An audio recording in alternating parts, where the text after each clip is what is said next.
And hello once again, everyone. Andy Lacombe with you on the Friday Night Football Frenzy Extra Edition with Kevin Shea and Jim Wilson from the Worcester Telegram and Gazette, sports editor and Home Team Magazine. And we've had a pretty interesting debate before the show's even started. So let's just get right into things. We're going to talk about divisions, leagues, incentives, things like that. You know, you can't really call yourself the Swickle champ anymore. No. I was once a Swickle champ, not in football, but you can't really call. I mean, is the leagues even matter anymore? You still wear Letterman's jacket? Oh yeah, I got it. I got it with the leather sleeves. The pins on the A. Yeah, You know? the little Get some captain's free bars. pizza in Auburn. Goes to the Auburn Town that Pizza with never the worked. Letterman's jacket on, gets a free Never sub. worked for me, but you know, I mean, is there a Swickle champ? Some teams say, "Hey, I was the Mid-Wash champ." Yeah. and then we won the Central Mass thing, but. I mean, does that even matter right now with the system as with it the is? way the system is? No, I don't think it does, and that's the problem. I mean, I think football's trying to serve too many masters here. Where now we're going to chase this alignment, which was Eastern Mass based, as everything else is in MIAA. They're going to just whatever they want. Western Mass and Central Mass, you have to adjust on the fly. So, but the way the Central Mass did it. The leagues don't matter. I mean, you have the playoffs like Marlborough and Hudson, Algonquin and Westboro. They all play these league games. Well, not Algonquin and Westboro, but Marlborough and Hudson's a league game on Thanksgiving. Yeah. Doesn't matter. Shrewsbury-Wachusett is the Thanksgiving league game, and so you're having the playoffs, and teams are either resting their starters because they're playing at Gillette, or they're both out of it, and they're all thinking about basketball. But you're still supposed to play for a league title. It's just antiquated, and we can go over this whole thing with, you know. What do you want to do? What do you want to, is Thanksgiving important? Are leagues important? Is the Division 7 title important? Right. They got to figure out what they want to do first. But again, they can just get out this whole thing if they just did the whole season, played it after Thanksgiving, but we've been banging that drum for years. Winning the DCL had to be important in the 60s when you played. I mean, right? That was the most important thing. Yes. The most important thing was the league title. Every summer, all you did is work and lift and get ready for the league title. And nothing else mattered. And there was only 3 divisions. We never thought about going to Gillette or winning a Super Bowl. It was beat Concord, beat Lincoln Sudbury, be the DCL champs, and then you got jackets for DCL champs. That's what everyone wanted. That's the way I wish it was. But like you said, leagues are dead. That's history. You don't have any leagues anymore. So I don't understand why teams are allowed to continue to do that. Like, we're going to play this game. They're 2 divisions down, but it's a league game. We're going to play this game on Thanksgiving. It's a league game. No, now you have to go by division only and say, here, we got Division 4, for an example.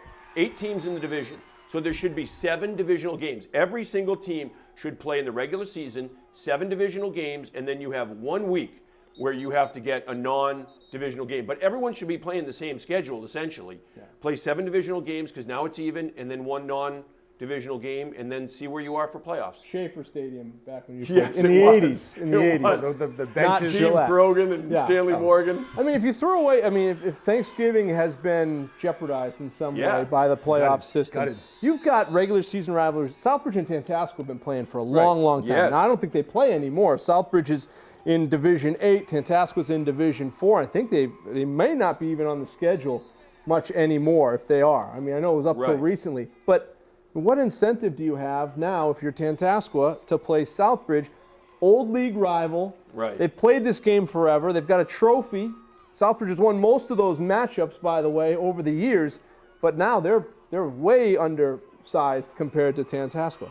So why even play a game like that? You can't. I think you get to a point where you say, sorry, we can't play it anymore. We're too small. It doesn't benefit us. It's going to hurt our program. And, like look at Holy Name playing Doherty in week 1 for Holy Name. It was week 2 of the season. But Holy Name, potentially, you could lose your whole season. You have a 25-man team. You're playing a Doherty team that's fast, physical, and strong. You lose 4 starters, you're done. Even though they're in a lower division, they're done for the season. I mean, that's... and they'll realign it at the end of the year, and Holy Name won't play them again. But these rivals, and same with St. Peter's and Doherty, that's been a great rivalry for years, and I love covering that game last Friday. The kids, there was a lot of talk on social media, a lot of talk beforehand, because these kids all know each other. A lot of them grew up playing on the same Pop Warner teams, the same Little League teams, but the rivalry's dead because of the size of the schools and the teams. Right. It's easy to schedule. If you have a league that's 5 games, the Mid-Wash can just schedule them because they know who they're going to play. They don't have to go out and look for these games. And I think some schools are wanting to keep those traditional rivalries. I think because you got to know, Southbridge they're not going to the playoffs. Spoiler alert. I'm sorry, I love them. They're trying hard, but they would love to have a gate because especially once the playoffs start, they're going up to Tingsboro to play because they're both out of the playoffs. Friends and family are not going to that game, and so you're having the coaching staff and a couple of assorted people on the sidelines. They want to have a game if they can play Tantascwa or something like that, something like a traditional rivalry. They would love to have that game scheduled. But I think if you give these ADs and the coaches a chance at the beginning of the year to have a clean slate, and you think you can compete, find 8 games. Play. If you want to play your league, you can talk to people. If they can create their own schedules, teams like Leicester playing Grafton. It's the Division 7 team versus Division 4 team. Grafton won, but they're it's not as close as it used to be as far as enrollment in these schools anymore. What benefit did Leicester have to play? Because they get 12 points if they win, or they might get 10 points at the game at the power rankings at the end of the year if Grafton wins out. So it's like you got to rethink this stuff now because this is not how we used to do it. Because they used to schedule these things a certain way for the last 30 years, the system changed. They have to change with it. Yeah, and you're not even playing every team in your division. No, which I hate. If you're in division, I'm just going to say Auburn. We were there in the preseason, and we said, well, you have to play some teams and win your division. It's like, yeah, I'm not sure how many of these teams are even in our division in the schedule. Right. So because we're still playing teams, you're playing Northbridge and the Swickle. Yeah. Is that it? Back when they realigned, it was when Auburn and Northbridge were running roughshod. Nobody wanted to play them because they were just going to kill them in the regular season. Right. So we'll do a Swickle A, which is like Auburn and Northbridge and nobody else. Right. And then you have Swickle B and C, which sort of align to certain things. Central Mass Conference is technically the Holy Name and St. Peter Marian and St. John's. Right. St. John's and St. Peter Marian play each other on Thanksgiving. That's it. They don't play. Neither team plays. St. John's doesn't play Holy Name anymore. No. So it's like, but why is that technically a league? The Midwatch is a league. It's true league. It's the only one left. I don't even think Dual Valley Conference. Don't even have league standings anymore. Don't have league standings. Right. Don't have league stats. Go strictly by division. But look at I can almost hear Arch yelling at from Valley Tech saying he would love to blow up the Colonial League. He would. Because what doesn't he'd love to blow up the Colonial. I don't want you to speak for you, Arch, but I mean, give them at the end of the year. Give them Valley Tech, Bay Path, Worcester Tech, Assabet, and then we'll find 5 other games. I mean, that would be perfect for him because that team will get better. If he knows he has a wagon, he can go out and schedule. Who would want to see Valley Tech Northbridge? I would love it. Find those. That allows those schools to find the games that they can bring in the gate. And if they're going to be competitive, it's a 2-year cycle. Give a home and home. We'll play you for 2 years. You come here this year. We'll go there next year. It'll be great. It's going to benefit these footballs. And then all of a sudden, the gate, if it dries up at the end of the year because you're playing those non-playoff games, or even the consolation games if you get bounced in the first round, people might actually go to those games because it's a good natural rivalry.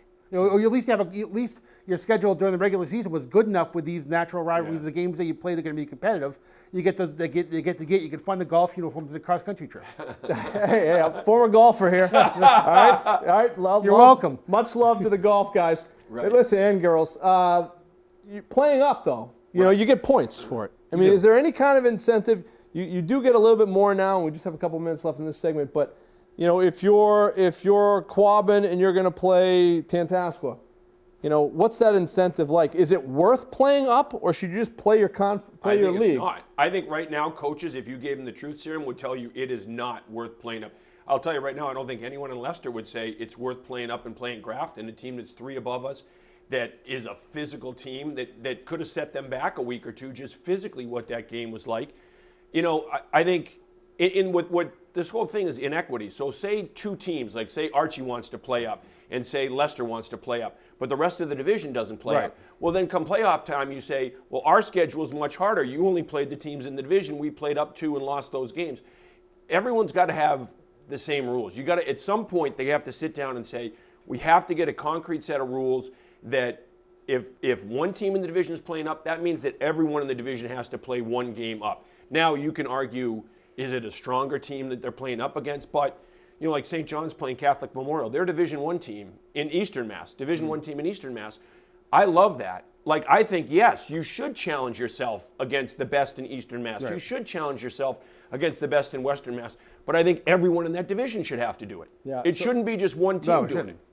So, Jim, I mean, is it worth, if I'm a Division 5 team, to schedule a Division 8 team, try to win, get 10 points, or should I be playing a Division 3 team? That's what people are worried about. There's always these conspiracy theorists who think that, well, they're going to pick on these bigger teams that are in the upper division. but they're gonna finish 1-8. So they get 12, 14 points because if they happen to win a couple games here and there, it's a pretty good. They can power up those power ranking points and sort of couch their losses in their own league. But I mean, I know how aggressive people are in kind of doing that kind of stuff. It's football, though. You want to challenge your teams. I would think. Right. Oh yeah, right? I would think so. Yeah. Let's go and get a challenge every single week, and if we lose, we're going to be better for it. If you can get Archie's, if you go into the playoffs, Archie's been like that from the get-go, and so has Jeff Cormier at Auburn. He's always said that. Let's go play DY, Division V reigning Super Bowl champs, instead of an easier game in Central Mass. Let's go. Let's play. You go into playoffs at 7-1, but playing nobody. Right. And then how does that help your team? If your biggest game, like St. John's, I think we said it last week, Catholic Memorial will be the biggest game that St. John's played. They're not going to see a team as good as that all year. Right. And look at all those sacks he took against Maynard all those years ago. Look what it's done for you. The cautionary tale. All right, we're going to take a break. We're back. We're talking about big games coming this week. We're talking about the Frenzy 5 as well. Stay with us on the Extra. Coming up this week on the Friday Night Football Frenzy, Colonial League teams square off as Assabet visits Bay Path. A playoff spot could be on the line as Shepherd Hill takes on Wachusett. And West Boylston heads north to battle the tough Lunenburg Blue Knights. The Frenzy on Charter TV 3. The Frenzy is presented by the law offices of Joseph J. Cariglia and by Bay State Savings Bank. Local news from Central Massachusetts for Central Massachusetts. A serious multi-vehicle accident on Route 146 in Millbury. A suspect is arrested in connection to a fatal shooting. Police say a 20-year-old man was hit by a vehicle from behind. A Northbridge man charged with burying a dog alive. Reporters in the field. And an in-depth local forecast. Worcester News tonight on Charter TV 3. All right, welcome back. Big games this week. Week 5, believe it or not. So now you're going to have to, Willie, you're going to start crunching those power ratings. I just before I left, I was formulating my power rankings. A big one. A big one to start crunching this week. Let's start with it. Kevin, you're going to get some mail on this one. St. John's and Shrewsbury. And it's a big one. It's a big one. I mean, it depends on some health issues, of course, but St. John's coming off a big win over Wachusett. And what do you like in this game? I haven't gotten my injury report yet. Right. That's what we need. We need that. my push for a high school injury report is unheard for another year. This is it right here. Because if Campanelli is hurt, he hurt his shoulder last week in a week in North Leominster. If he's how is he? Is he 100%? Is he 80%? Is the good thing is I heard he was there for the end of the game. So if Drew is hopefully he's healthy because he's one of the best guys in Central Mass. And you want to see good things for him in the team. You don't want it to end like that. Right. So you figure if he was really hurt, he'd be getting tested in an ambulance and he wouldn't see the end of the game. Sure. So he's obviously a big factor. This is a big game for both teams. It's huge. It's a battle for Shrewsbury. Yeah, even beyond playoffs and everything else, this is the bragging rights game, and this is the biggest game on every team, each of these two schools' schedules. Whether they would admit it or not and say, hey, every week's a big game, this is a huge game for them. If Drew Campanelli's there, and I hope he is, because you want this game to be two teams at full strength. If not, Clint Mills, I saw that game was part of it last week, Shrewsbury beating Leominster. Clint Mills came in, he threw a halfback option pass for a touchdown. Then when Campanelli got hurt, he came in, he directed the offense very well. He was confident, he was sure of himself. He throws a really good ball. He directed him downfield for a few touchdowns. He's very capable. Now, Drew Campanelli's in a league of his own in terms of how tough he is, how fast he is, how he reads defenses and puts so much pressure on opposing defenses. But if they go in with Clint Mills, their backup quarterback playing, Shrewsbury by no means is this game over. Shrewsbury's, their offensive line is huge too. I mean, they were coming off the field, and I'm looking at some of these kids going, look at the size of their arms. They're bigger than my legs. They have a big, big front line, and that's still where the game's going to be won or lost. And and if you're playing St. John's, you got to try to put a parachute on their big guys, on Dennis, on Brunel, on Shea Gallo. Just contain them if you can, contain the big play, because that's where they kill you is the big plays.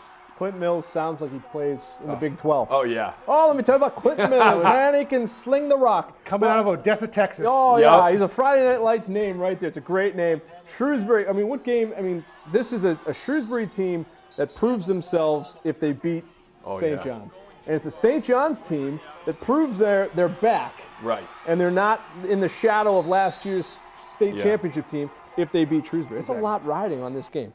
Shrewsbury, all those seniors, they didn't beat them last year. They had opportunities.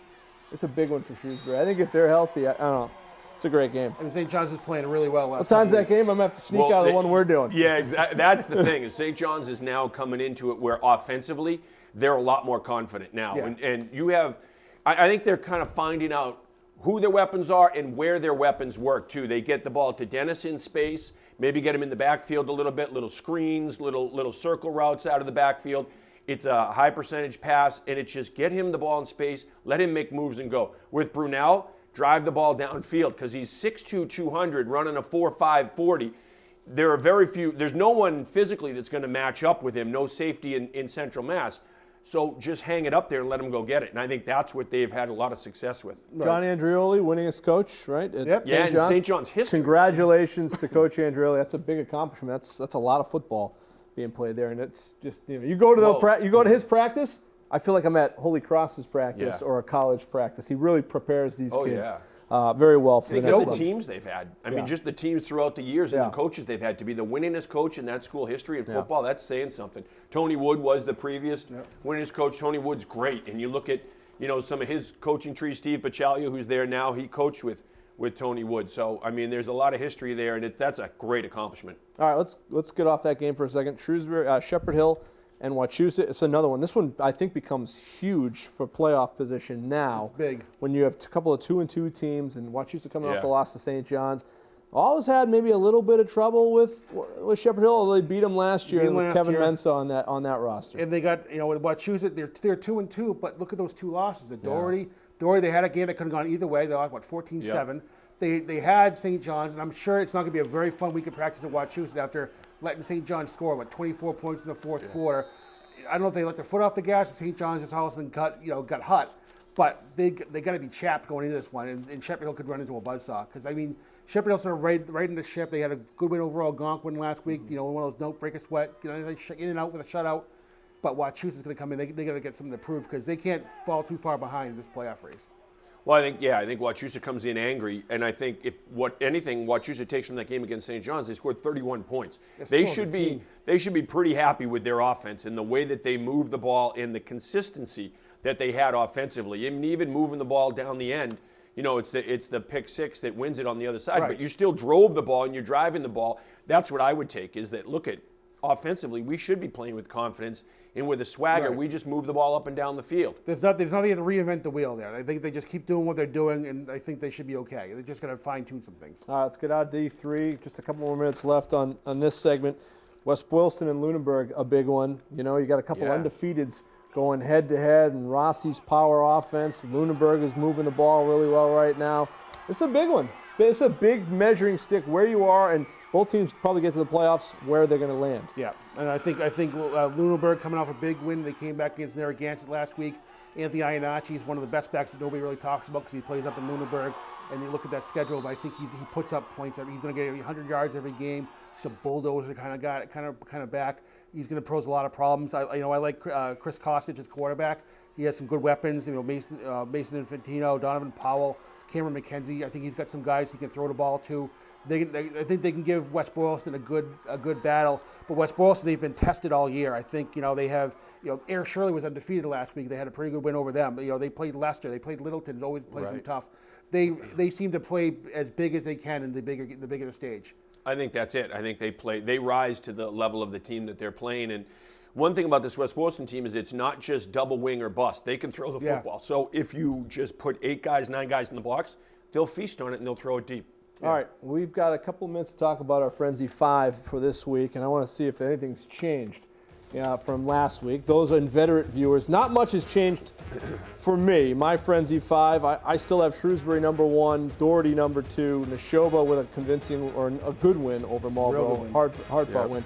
St. John's I move up from me to 4, and Grafton, to no fault of their own, is 5. It's just a big win over Wachusett for St. John's. Any major changes with Kevin? You had Doherty first. No, I still have Doherty number 1. Yeah, they look great. They look great against St. Peter Marion again. It's a lot of weapons. It's a lot of different weapons, and they can beat you in different ways. They can just ground and pound it and say we're coming straight at you between the tackles. They can throw it over the top. They can throw the screens. Terry Wallace will take what you give him. and they got Leominster this week. And Leominster, like Wachusett, Leominster is another one of those teams that's much better than their record indicates. So, and I think Doherty's happy they can finally, get a opponent they can open up things on. They're gonna probably play all 4 quarters for the first time in a while. So I think that they're looking forward to this kind of challenge. Probably some shakeup in the Frenzy 5 next week, though. They St. could John's be. And Yeah. Shrewsbury. Mine's still the same. I still have Shrewsbury and Doherty, St. John's, Grafton, Neshoba. I think those are 5 solid teams. And after the first, I think it's Shrewsbury and Doherty back for the first 2 spots. And I can't argue with either one of the number 1 these guys. Yeah. And I moved Neshoba into the top 5. I didn't have I had Marlboro in my top 5, and I moved. That was a good win. That's Neshoba always a great in there game. because but it comes down to. Marlboro had a field goal attempt to tie the game up late in the game, and they missed it, but they were close. It wasn't like they were trying to kick a 60-yarder. So if I'm looking forward to a rematch in the playoffs with these 2 teams, and I look at that division with Grafton, that's a great division. All the way. That's the thing It's one of those rematches we were talking about earlier that would work. They play in the regular season, and I can't wait for these guys to play again. Part of our big games coming up on the Frenzy in Week 5, Shepherd Hill, Wachusett. You'll see North Middlesex, Westboro, West Boylston, and Lunenburg. Bartlett, Leicester's another one. And, of course, the St. John's game with Shrewsbury is on Saturday. That'll do it, believe it or not, for another couple segments with these 2 guys. Kevin and I are back to wrap it up and talk a little college football when we come back on the Extra. Jim Wilson, we'll see you next week. I'll be over there on my phone. All right, guys. Thanks for being here. We'll be back in a few minutes with the Frenzy Extra. Coming up this week on the Friday Night Football Frenzy, Colonial League teams square off as Assabet visits Bay Path. A playoff spot could be on the line as Shepherd Hill takes on Wachusett. And West Boylston heads north to battle the tough Lunenburg Blue Knights. The Frenzy on Charter TV 3. The Frenzy is presented by the law offices of Joseph J. Cariglia and by Bay State Savings Bank. Local news from Central Massachusetts for Central Massachusetts. A serious multi-vehicle accident on Route 146 in Millbury. A suspect is arrested in connection to a fatal shooting. Police say a 20-year-old man was hit by a vehicle from behind. A Northbridge man charged with burying a dog alive. Reporters in the field. And an in-depth local forecast. Worcester News tonight on Charter TV 3. All right, welcome back. We are in College Corner now. Andy Lacombe, Kevin Shea, and we're starting with Assumption. All right, week 1, they lose the cuts down, new coach, new system. Everybody, is there a problem? Are all these guys coming back? No, there's no problem. No, not at all. Kutztown is undefeated. Kutztown has beaten 2 playoff teams from a year ago, including Assumption, and the Hounds, meanwhile, have won 4 in a row. They have won 4 in a row, by the way, blowing out all 4 teams that they've beaten. They have a bye week this week. But they're not going to rest on their laurels. They're going to be practicing hard this week to get better for their next game, which is in 2 weeks. Our approach to the bye week is our get back to taking care of ourselves. We're going to establish the fundamentals, get back to being a great fundamental football team, focus on how to tackle, how to block, how to catch, how to throw, all those kind of things that are important to being successful on Saturday afternoon. So we're going to take care of ourselves and reestablish the fundamental phase of our football skills. And then, we do need to get some guys back to 100% health. So this is a good time for them to get some extra treatments, and also a good time for us to develop some of the younger guys. It all starts up front with our defense. We have an active defensive line. They're very good at penetrating their gaps. They're very good one-on-one, so they give a lot of fits to the offensive lines they face each week. And then on the back end, when the defensive line does put a lot of pressure on the quarterback, our back end guys in the secondary do a good job of attacking the ball, and they're in the right spots and have been able to come away with a lot of good interceptions. Holy Cross coming off a difficult loss to Bucknell. Crusaders falling at Fitton Field by a score of 19-16 this past Saturday. Holy Cross really needed one in the Patriot League to try to get some momentum going. So it's back to the drawing board. They go out of conference, take on a historical power in UNH to try to build week in and week out and try to improve a little bit more this week. Ask their running back if he thinks they're 0-4, or ask their receivers if they think they're 0-4. Ask their DBs and their linebackers and their D-line if they feel like an 0-4 team or look like one. They don't. They just played teams that are top 20, top 15, top 10 in the country, and Colorado. So that's how their 0-4 came about. So I don't think that is anything that we look at and go, oh man, that's an 0-4 struggling football team. Although they may be struggling in the opponents they just played, that's not a struggling football team. It's still a very, very good football team. And I think that's something that we're very aware of, and something that we'll make sure that we keep in mind as we go through this week. For us and for these guys is they know where they're at, and they know who they could count on their team, and guys that are kind of wavering a little bit as far as what they just got to get back in it a little bit more. They have to lock in a little bit more, and they have to put football pretty high up in that list of priorities if we want to try to sort of beat some teams that maybe we shouldn't. But that game certainly on Saturday was one that we should have had a lot of mistakes in some pretty inopportune times, and we just got to get better and move on from it. WPI coming off a historic year a year ago. They're 3-2. The Engineers are right now, taking on Catholic this week in a game we will see on Cheddar TV 3, and maybe starting to gel a little bit. See Rob's bunch. Yeah, I think so. I mean, I think they lost some skill guys from the offensive side of the ball from last year. They lost some guys up front on the defensive side of the ball. But Chris Robertson's done a great job recruiting, and he has brought in really talented kids. They're coming in ready to play at the college level. So they're just reloading right now. They don't rebuild. WPI is going to be ready for Saturday, and they're going to be hungry to show everyone what they can do on their home field. Right now, we're still a work in progress. We've played good enough to win against 3 average teams, and we've played almost good enough to win against 2 very good teams. So I think this weekend against Catholic will be a big test for us. They're a good football team. They haven't found the win column yet, but they're very explosive on offense. They played good defense at times. So, and it's our only second year of playing them. So it'll be interesting to see, how they handle a road trip and things like that. But we're excited. We're excited. We got a lot of young guys out there. We're a little banged up. So it's been an interesting season so far. Offensively, we need to do a better job of protecting the ball. We've turned the ball over in almost every game. We're not good in the plus-minus. Defensively, we've been playing well. We gave up one big play at the end of the game against Maine, but for the most part, our defense has been playing sound. Defensively, we can't give up big plays. They've struggled in the run game, so we have to do well defending that, and their quarterback is very good. He'll throw the ball 50 times against us, so we got to be able to put some pressure on him and force him into some bad decisions. All right, it is Catholic University, a team that once played in the Orange Bowl, believe it or not, and they were a Division I program. They come to Worcester to take on WPI, and you can see the game on Cheddar TV 3 beginning at 7 p.m. Now to the Frenzy Dean's List for Week 2 of the Frenzy Extra. Chris Lindstrom leading things off. The Boston College offensive lineman helped the Eagles rush for 275 yards and 3 touchdowns against Temple. Then we move to Bentley College's Ryan McCarthy, the former Wachusett star, 5 receptions, 79 yards in a game against New Haven. Tom Poluchko out of Carnegie Mellon, the former Algonquin star, had 9 tackles against Grove City this past week. Former Auburn quarterback Colson Hammond, now at Mass Maritime, 3 catches, 38 yards, and a touchdown against Fitchburg State. Former St. John's Pioneer Michael Carina playing at Norwich, 5 tackles and a pick against Springfield College. And then the former QB of the Tantasco Warriors at Plymouth State, Zach Edwards, 225 yards passing, 3 touchdowns against Worcester State. All right, good stuff from our local guys playing at the college ranks, and we'll see more of them. We got some Shepherd Hill guys, we got some St. John's guys, we got an Algonquin guy playing big roles for WPI coming up this week on Saturday. And a big week coming up for us. Yeah, for us, Friday night's going to be great. I mean, so many of the big games we talked about today on the show are going to be played Friday night, and we'll have all the highlights for you at 10:25. All right, that'll do it for this week on The Extra. We'll see you next week, but first, Kevin and I will see you on Friday, 10:25 on The Frenzy. Good night, everybody.